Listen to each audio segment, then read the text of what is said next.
sports, and the issues of the day all have a home here. So this morning, what we're going to do is jump into something local.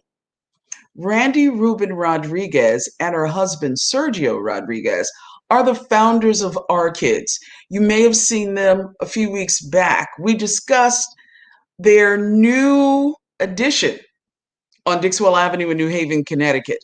And Our Kids is really a space that provides specialized quality services to children and families in transition.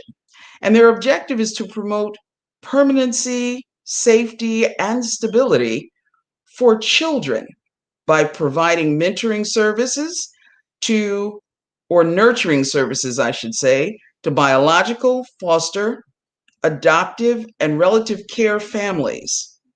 So, with that, we welcome co founder Randy Rubin Rodriguez. She's going to talk to us about a fundraiser that they're having on March 4th virtually.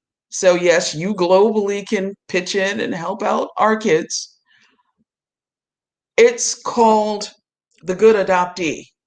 And that fundraiser is going to be March 4th at, is it 7 p.m.? 7 p.m. And it is. The sponsors, or you're getting help from not only the Community Foundation of Greater New Haven, but the Schubert Theater. So welcome back, Randy. Thank you very much. We also have to give kudos to our key sponsor, the Adoption Community Network of Connecticut. They're our key sponsor, and certainly the support from the Community Foundation. And the Schubert goes without saying. Yeah. They have really partnered with us on this venture, which we've never done before. So thank you, thank you, thank you. So first time for everything. How did it come about that this was what you chose?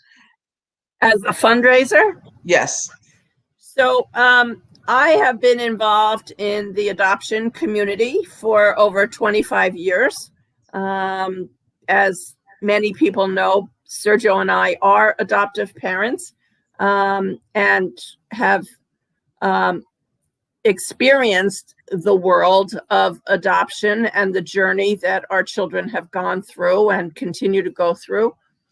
And when a bill came up in Connecticut for adoptees to secure their original birth certificates, which they're currently denied, it really pulled at my heartstrings, because how can people not know who their first family is?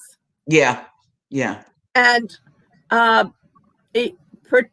we have friends with transracial adoptions, right? Their children are Caucasian and they're African American, or they're Caucasian and their children are African American. How are we those children's biological parents? That's ridiculous. Right. And how do you walk into a room looking around, wondering, is that my dad? Are those my grandparents? Right. I mean, coming from an intact family with strong extended family members, it's a very hard concept for me to grasp. As many times as I've heard stories and heard individuals' journeys, it's very hard to really hold on to that. So this was a no-brainer, in other words. It was, and I did have the opportunity to see this play in New York several years ago and was so moved by it that I thought, if there was a way that we could bring this play and this journey, the adult adoptee's journey, the good adoptee, right, to a big stage for many people to begin to understand that adoption is not a singular event. It's not you go to court, the judge signs the papers, woo, I have a family. Yeah. No.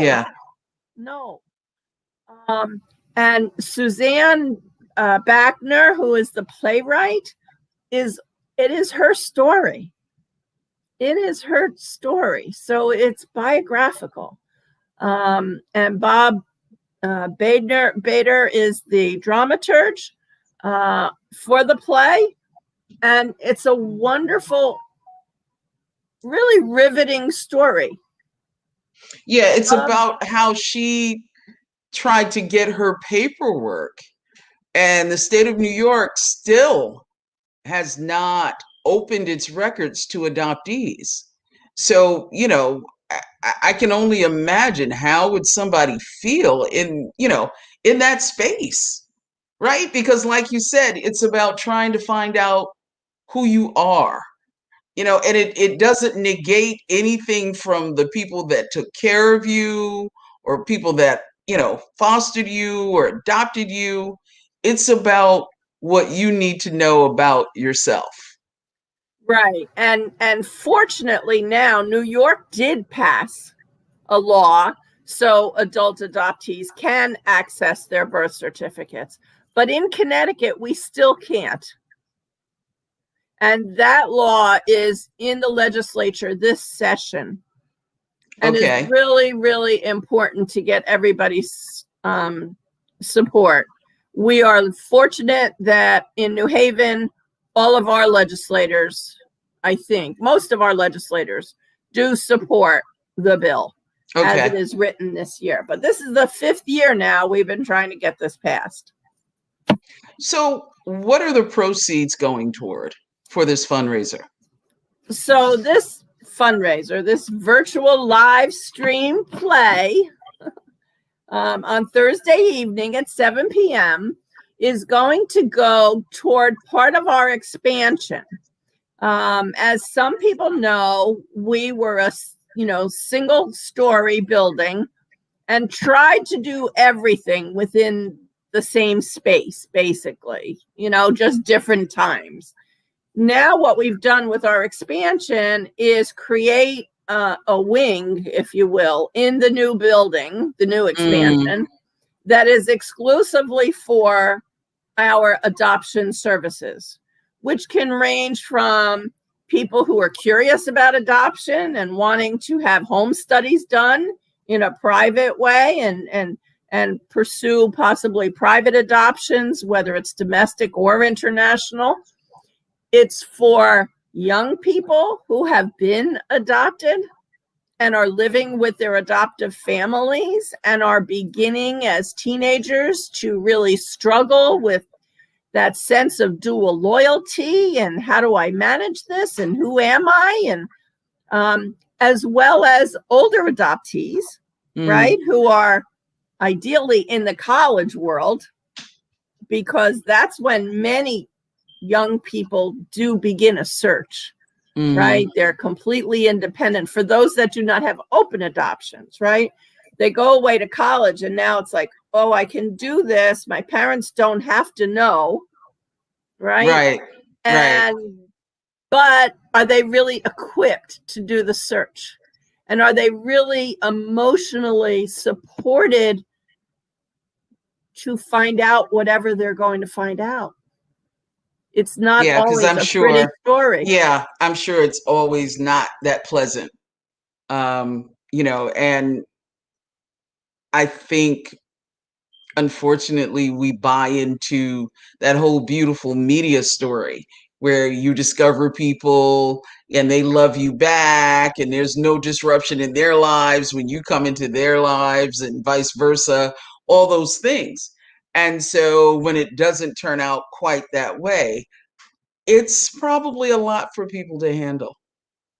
It is. And, one of the really powerful things that's occurring now, and I can speak of this with my own experience, is the whole Ancestry.com, 23andMe. Yes. Right? Somebody getting a phone call or somebody getting an email. Are you related to, I'll use my case, Eli Rubin? We might be first cousins. Well, we're not first cousins. We're sisters. Wow. We're not first cousins. Wow. Okay. Now, my parents are both deceased, so I can't have that conversation. Her mother is deceased, as is our father. Is that how we want this process to go? Right. You know, let's open those records. Let's be proactive, And right? give Avoid some of somebody, those disruptions. right. I was going to say, and give somebody a platform in which they can stand on and approach people in a different light, a different sense. So, how's this going to go? What are we, if I buy my ticket, what happens?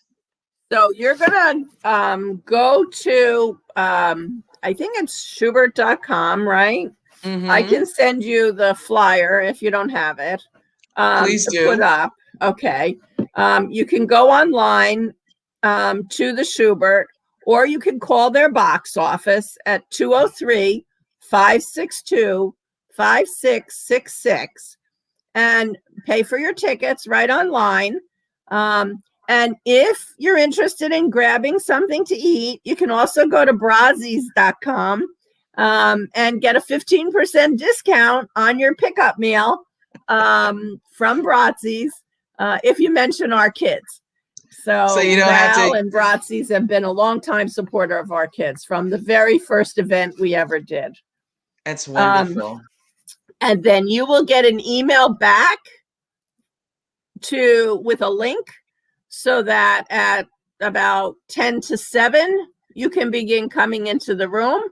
And the play, we'll introduce the play, and you'll be welcome to join and participate. And then we're going to have a live talk back. Yes, that's what I'm interested in. So after I have my dinner and production theater, right, I actually get to talk to after go to the theater. Who am I going to be talking with in the talk back? So everyone will have the opportunity to meet the playwright, Suzanne, and Bob, the dramaturge of the play production, as well as 3 adult adoptees. Wow. Two of whom are local. Gary Osprey is with a radio station, and forgive me, but I forget the station that he's with. Wait, maybe I have it written down. Is he WINY? Okay, and I believe it's out of like the Waterbury area, maybe out over there. Gary's an adult adoptee with a fascinating transracial story. Jessica Teta, who's with the United Way of Greater New Haven. A lot of people know Jessica. She's an international adoptee. And our very own Randy Renee McCrae, who is a social justice and equity consultant, and just, moving into her new office, I believe, this weekend. So we're very excited about hearing from them and how their journeys also relate to the play, and have people ask questions, right? We're really interested in hearing from the audience. We will be asking ahead of time. If you have a question, send it in ahead of time. And then we'll also be doing a live chat. So if there's lots of energy, we will be setting up a second Zoom for those people who are interested in continuing the conversation the following week. All right. So Randy, we've got 15 seconds. So tell us again how we get tickets. The Good Adoptees at the Schubert. Call the box office, 203-562-5666. And thank you so much to our corporate sponsor, Adoption Community Network of the state of Connecticut, as well as the Community Foundation of Greater New Haven, and the wonderful team at the Schubert. Thank you so much. Thank you, Michelle. Thank you, Randy Rubin Rodriguez, co-founder of Our Kids. I will see you there Thursday, the 4th, 7 p.m. Thank you so much, Michelle. safe. Everybody stay safe. You See too, Thursday. Randy. Appreciate Bye. it. Bye-bye. Please do support, as that's a wonderful, wonderful organization that has been around a long time in the New Haven community and does great work. We're going to totally move in a different direction. As you may have heard, during the past week, a letter was released by a former New York police officer, allegedly on his deathbed. And it said the officer, was a participant in a group of elite officers who, I want to put it a different way. I don't want to say conspired, but I guess that's the word to use, to pull the security detail from Malcolm X. They are saying that because of this officer's ploy to remove these two officers who had infiltrated the Nation of Islam and had become part of Malcolm X's detail, they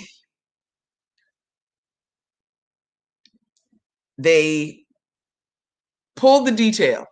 This officer was in charge of those folks who pulled the detail, which left Malcolm X without security, therefore making it easier for the assassination to take place for the Audubon Ballroom speech. And if I'm stumbling, that's because we're doing some technical things behind the scenes and I'm trying to keep up. But you may know Abdur Rahman Muhammad from the Netflix documentary, Who Killed Malcolm X. He's been a guest on this show from the very beginning, and we're so happy to have him come back today and talk about what this revelation may mean, not only to the case, but for the people who have been wrongly accused of being a part of the assassination of Malcolm X. So, Abdur Rahman Muhammad, good morning. Good morning to you. How are you? I'm doing great. How you doing? Good. And we're also going to talk about your award at the end. Okay. Oh, thank you. Yeah. Got to give you your props. All right. So, this officer, Officer Ray Woods? Ray Wood. Ray Wood. Ray Wood was the person who was in charge of these officers who had infiltrated Malcolm X's security detail, correct? No, what he did was he orchestrated a plot to blow up the Statue of Liberty. Statue of Liberty, yes. Right. These two men that he, in a sense, set up in a crime were part of Malcolm's security detail. At least that's the claim, you know. Right. And, hey, you know what? I'm not. Give me a second, okay? Let's start over. All right. I told you mornings is. All right. So the bottom line is. Hold up. This is not. Don't put this on there, okay? Too late. We're live. Are we live? We're live. Oh boy. We're live. All right. So. Okay. Give yourself a moment. Sorry, guys. It's all right. Give yourself a moment. Okay. Okay. All right. Now, here's the story. Here's the story. Okay. Here's the claim of the letter. Okay. Yes. That Ray Wood was an undercover police officer for BOSS. Okay. The Bureau of Special Services. Okay. And Investigations, which was an ultra secretive wing of the New York City Police Department. Okay. He acted in the same type of way as, let's say, Gene Roberts, who you saw in the series. Okay. He was Malcolm's security detail, and he provided mouth-to-mouth resuscitation for Malcolm once he was shot. Like Eugene Roberts, Ray Wood, too, was a bossy agent, an undercover police officer for the New York City Police Department. And the claim is that he helped to, in a sense, peel off two of Malcolm's most dedicated security detail to involve them in a plot to blow up the Statue of Liberty. Okay. And so by taking them off of the scene, taking them out of the Audubon Ballroom, about 4 or 5 days before it happened, that he left Malcolm exposed to the hit team, the assassins that came out of the Newark Mosque, number 25, the 5 men who carried that out, that Ray Wood ostensibly facilitated their executing that plan. Now, based on your research, does this put a puzzle piece almost in place? Because all of this is alleged. So does it fit? Does it make sense to you? Yeah, it fits. Sure, it fits. Because should these claims turn out to be sound, and that's being vetted, by the district attorney of New York, Manhattan, Cyrus Vance Jr., right, it would confirm what we have already proven in Who Killed Malcolm X. In Who Killed Malcolm X, we put on camera Anthony Boozer, who was the director of BOSS, okay? The Bureau of Special Services. We put him on camera, all right? And then we showed you, police officers staked out on the top of surveillance trucks and monitoring, the activity of activists and those involved in the Black freedom struggle. We showed you that. So that's established, But now, when you do show it, it also shows that, unlike other times when Malcolm X was speaking, especially in Harlem, the police were close. They were feet away. You could see them standing around. But with this particular incident, it seems that there are no police. They're either, like you said, located on a roof. But as far as, there were no police cars, there were no officers outside of the Audubon Ballroom that were visible anyway. So it seems that something went on, because people who followed Malcolm X, even just general people who followed him in New York City to hear him speak, said, and I believe one of the people that you interviewed even said, it was strange because there were no police anywhere. Well, and you got the feeling going in that something was different about this day. Well, that's correct. Usually Malcolm's speaking events were swarming with police officers. And this particular afternoon, even the casual observer noticed that there was no police officers. There were 2 actually in the building, but they were way in the back in the other ballroom. They weren't even in the hall. So, the question becomes, was this orchestrated? And, we leave the question out there. And Who Killed Malcolm X? We posed the question, why is this so? But perhaps Ray Woods is going to, answer that question for us. You know, it's absolutely consistent with what we have proven already in Who Killed Malcolm X, that the New York City Police Department certainly didn't protect Malcolm and had antipathy for him. You know, now how far did it go? Did it go as far as them orchestrating the assassination in conjunction with the FBI? You know, that they conspired to peel away his security detail. I will say this, you know, it is known that the rostrum guards, the two men who were on the rostrum that day, were not the normal men that Malcolm had usually. Okay. Usually he had a man named George. His last name was George. But that day, there was Robert 35X Smith and Charles X. Kenyatta. Both of those men were from Newark. So they were out of the Newark Mosque.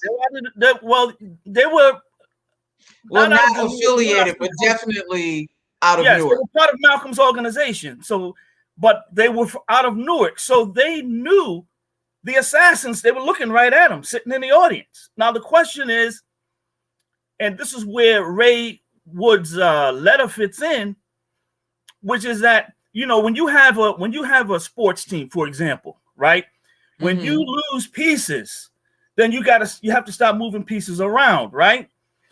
So if Ray Wood peeled away these two men that ultimately, you know, went to jail involved in this plot, then that would mean that Malcolm's security would have to move people around. You see what I'm saying? Right. And perhaps have these two men from Newark who were looking directly at the assassins and said nothing.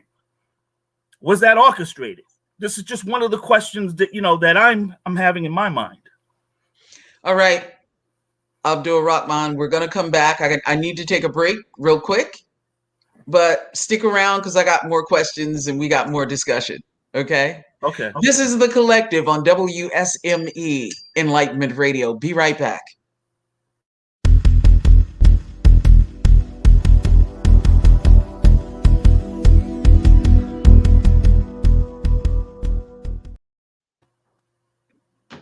This is The Collective on WSME Enlightenment Radio. My name is Michelle Turner, and in the virtual studio with us today is Abdur Rahman Muhammad, the focus of the documentary Who Killed Malcolm X. His research has given police officers or the New York City Police Department a new look into the murder of Malcolm X. And he's here today, and he's been a consistent guest, and I'm very appreciative of that. He's here today to discuss the so-called deathbed confession of Raymond Wood. He's the New York City officer who came up with a plot, allegedly, to pull people out of Malcolm X's security detail on February 21st, 1965, which was the day that Malcolm X was assassinated.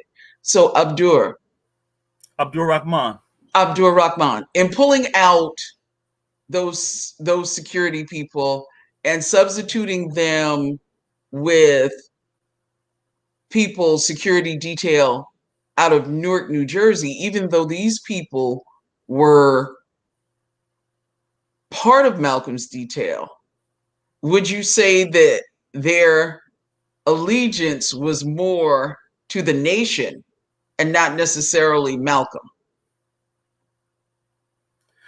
Well, that's a possibility. You know, that's and all things are possible, yeah. Right? Yeah.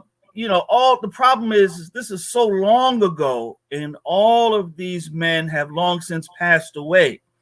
Now, the claim is that these two men were on the door detail, not on the rostrum. But my point was that if the door detail is gone and you have to pull someone away from the rostrum, the normal rostrum security to cover the door, then it puts in place these two men from Newark, Robert 35X Smith and Charles X. Blackwell, you put them, on the rostrum, were they part of a broader conspiracy to orchestrate this? Because this was noticed that these were not the normal rostrum security detail.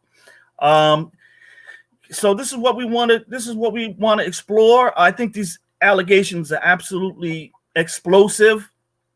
The two men who were arrested, one of them's name was Bo, the other one was Khalil, Muslim name, and these there was a dramatic reading of the letter last week that really upset the apple cart, so to speak. But we were gratified in that it confirmed the position that we've always taken, that there were three entities, three bodies who worked in not in concert, but there was a confluence of interests that came together on February 21st, 1965. And that number one was J. Edgar Hoover's FBI.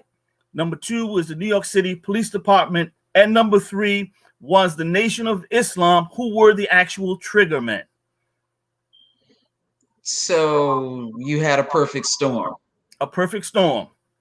And if you add the Ray Wood element to it, all it does is make it that much more of an intrigue.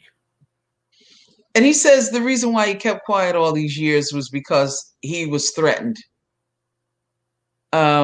He says not only his life, but his family's. So he kept it quiet. And he shared it with this particular family member. And that's how they got the letter. Now, he died in November. And his daughter said yesterday that the letter is not true, that that's not her father's signature. And her cousin, who released the letter and read the letter, is doing this for his own fame. But yet and still, from what you've just said, it sounds like Mr. Wood decided that he needed to let this go out of his conscience. And like you said, a lot of these people who were involved have now transitioned, have now passed on. So there's always going to be an element of, is that the way it really happened? But it seems that from your research that there's more than a 90% chance that the puzzle is finally falling into place. Well, I'm not going to put a percentage on it. And, I'm not going to co-sign the letter. Okay. I mean, because that will have to be vetted by the different DA, way. Right. And that's why I make the point that, who killed Malcolm X already established that the New York City Police Department failed to protect Malcolm X, right, for whatever reason. So, we don't need this letter to make our case. That's the point. The letter has already kind of entered into the urban legend, the urban mythology now. It's taken on a life of its own. We have the Nation of Islam claiming exoneration, by this letter. By this letter, they're seizing upon this letter to say, that their hands are totally clean. Their hands are not totally clean. They're not clean at all. Why do you say that? Well, because if we establish that the shotgun assassin was a man by the name of William X. Bradley, also known as Al-Mustafa Shabazz, and that after an entire year, a man who has a wife, a man who has children, a man who's part of a community, and over a year, no one has denied, the facts that we put forth in the documentary. It's well established and well known that that William X. Bradley and the other conspirators, Benjamin Thomas, Talmadge Hayer, Leon Davis, and Benjamin Thomas, I think I mentioned him, right? That yes. They were all, that they were all members of the Nation of Islam. Okay, they were all members, and William Bradley was a lieutenant who, went on to to be part of that community many years after the assassination of Malcolm X. So they're in it. There's no way that they can claim exoneration from this letter. When you already establish, okay, that they were the trigger men, if it so happens later that we learned that there was another boss agent involved, like, let's say, a Eugene Roberts, how does that exonerate the Nation of Islam? How do they get to claim that their hands are clean? It doesn't. It really has no bearing on their role. They were the trigger men. So, there's no way that they can claim exoneration. So you're saying it's apples and oranges? It's total apples and oranges. It has no relationship to one another. If all it would prove is that the machinations of the New York City Police Department was more expansive than what we presented in the series. That's all it would prove. It doesn't negate the fact. Change anything. It doesn't change a thing. It doesn't change one thing. So what does this mean for those who have been wrongly accused of being involved in the assassination? I know that there have been some work behind the scenes that's not getting a lot of exposure, and that's probably with good reason, I don't know, in regard to getting those gentlemen's names cleared. Well, that's the goal, Mr. Wood, Reggie Wood, said that he wanted to get all three of those men exonerated. One of the men was in our series, Thomas 15X Johnson, who went on to be known as Khalil Islam, and the two other gentlemen he mentioned, Bo and I believe his name is Khalil, or I forget. It's a Muslim name, but I forget. Yes. Yeah. He wants to get them clear. He says that his cousin, in order to protect his cousin's cover, okay, as an operative for Boss, that they arrested Thomas Johnson, that they in a sense put a case on Thomas Johnson, that they wrongly or falsely arrested and convicted Thomas Johnson to cover or protect his identity as an as a New York City police officer. So he says that he wants to exonerate all three of these men, and of course, we want to see anyone who's wrongfully convicted exonerated. But in our series, specifically, we filed paperwork with the Convictions Integrity Unit to get the name of Norman 3X Butler and Thomas 15X Johnson exonerated. Today, Norman Butler is known as Muhammad Abdul Aziz, and that's what he's known as, in the series. That is his name.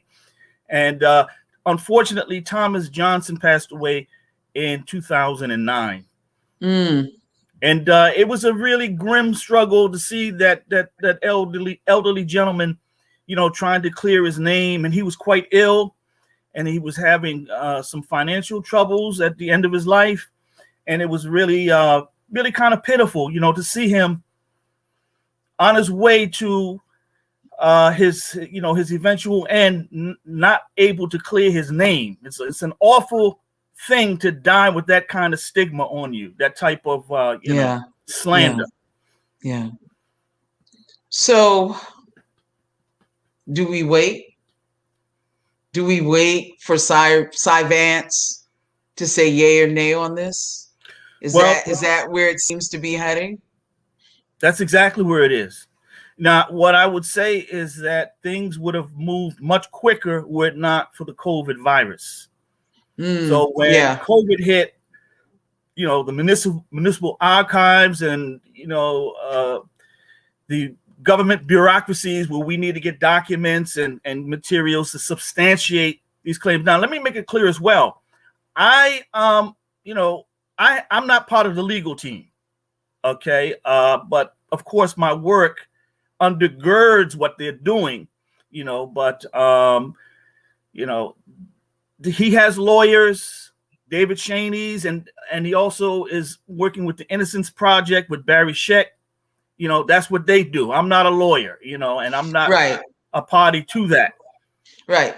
But the reason why I asked you to come today, and the reason why I brought that up, is because I wanted to get your feedback on all of it, especially because these were things that,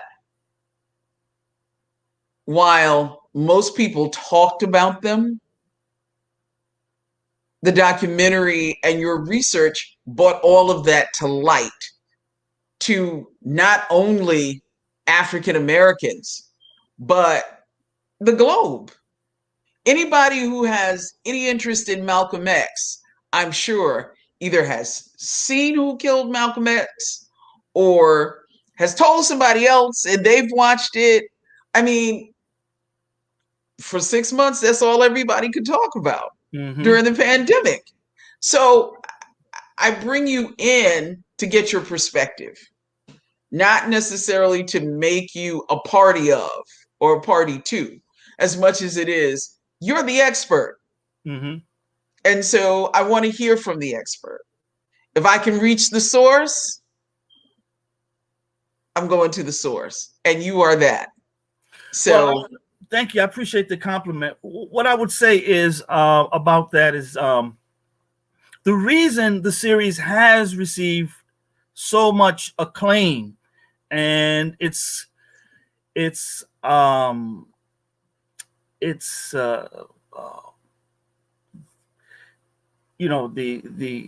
facts of history that it established.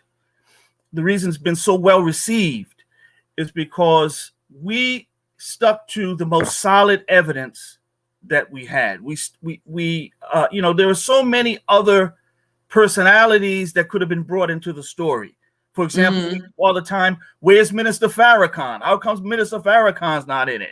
We get all that. There's so many other names that circulate around the story that could have been brought into the story.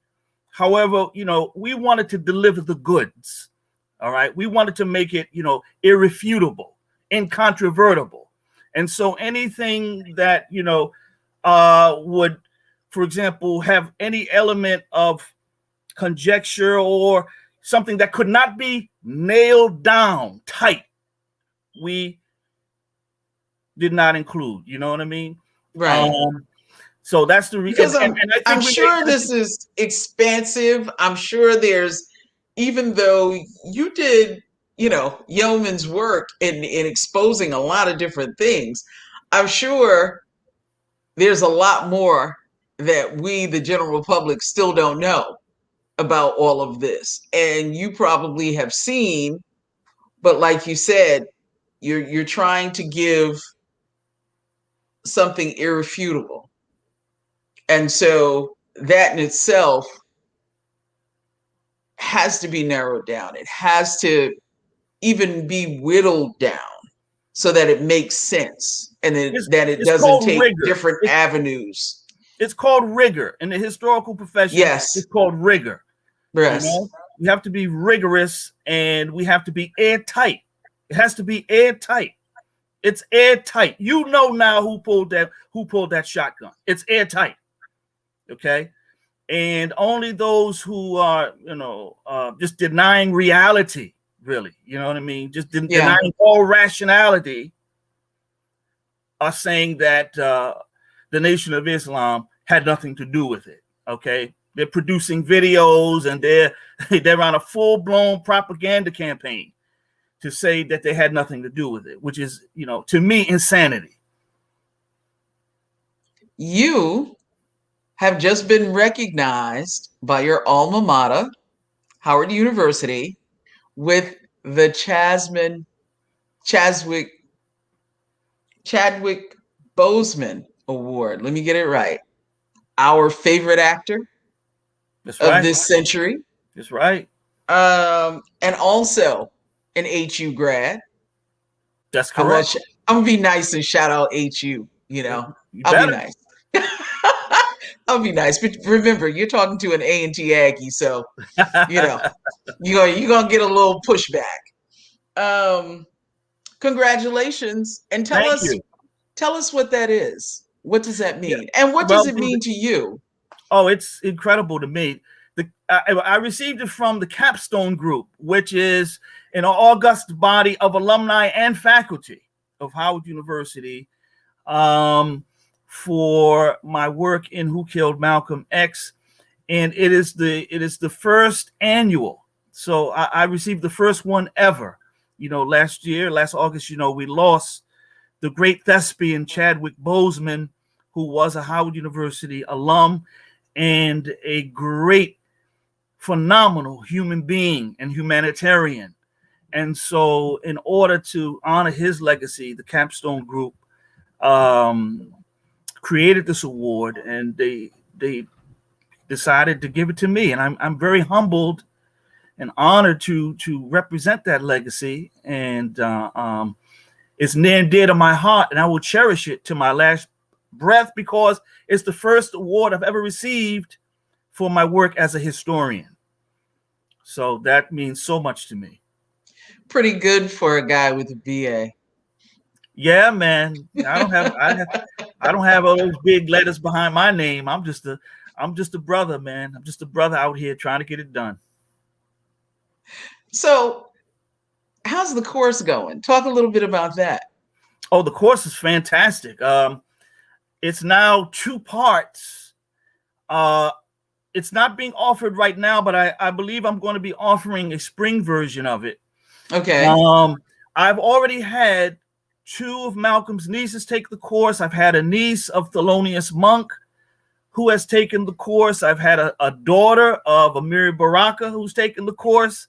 I've had people from all over the world take the course. I've had folks from Bahrain. I've had folks from France. It is, I think, the most unique offering, a complete study of the life of Malcolm X through his iconic book, The Autobiography of Malcolm X. And we go through meticulous detail, page by page by page of this book, unveiling who the characters are, where it kind of shades the truth a little bit, where it kind of exaggerates, where it kind of mitigates other things, where it's silent on other things, because an autobiography is just a person telling their life story, Right. And when you tell your own life story, you're going to be the hero, obviously. You're not going to tell it. Right. And Alex Haley finished the book after the assassination. So there was more empathy on everybody's part about Malcolm X's story. So I think for me in reading it, what I got out of it was that here was somebody who came from very humble beginnings and corrected his life, took on not only the highest spiritual calling that you could probably task as a human being, but really was somebody who was not going to back down in what his community needed. And his community trusted him enough to sanction him as a leader. Although we know Malcolm X was not as revered by the African American community, just like Dr. King was not revered in the African American community as much as they are in this moment. So for me, the autobiography, it does mean a lot. It does mean a lot. Well, these men have gone on to become, iconic, and they're larger than life. But, we do a disservice to them when we treat them that way, because what makes them great really is the fact that they were flesh and blood. Like, right. You know what I mean? Right. And they had the same kind of struggles that we encountered. And it is true, at the end of both of their lives, the people had kind of turned on them, especially in the case of, Dr. King. A lot of folks don't really understand that at the end of his life, even the civil rights leaders were turning on him because of he was more controversial than he had ever been. War. Yeah, he took on the Vietnam War, and he was stepping out of his lane. And what was so they said, yes. So they said, right, you're a civil rights leader. Why are you talking about the war? He was seen as being turning on the Johnson administration, and that upset the funding sources of all these civil rights organizations. And so the ministers and these civil rights leaders turned on him. The Johnson administration. Rahman, we're gonna have to leave it there. Okay. I'm getting a wrap-up signal. All righty. But nevertheless, you're always welcome to come back. Thank you so much. I sure appreciate it. You're always welcome to come back here. Consider the collective a place where you can jump in at any time. Okay. Thank you. I appreciate you. I'm anxious to see what's going to happen with this letter. So I'm sure you'll be back. It's be my pleasure. Thank you so much. I appreciate you being here. Abdur Rahman Muhammad, the person, the power behind the documentary Who Killed Malcolm X. This has been The Collective on WSME Enlightenment Radio.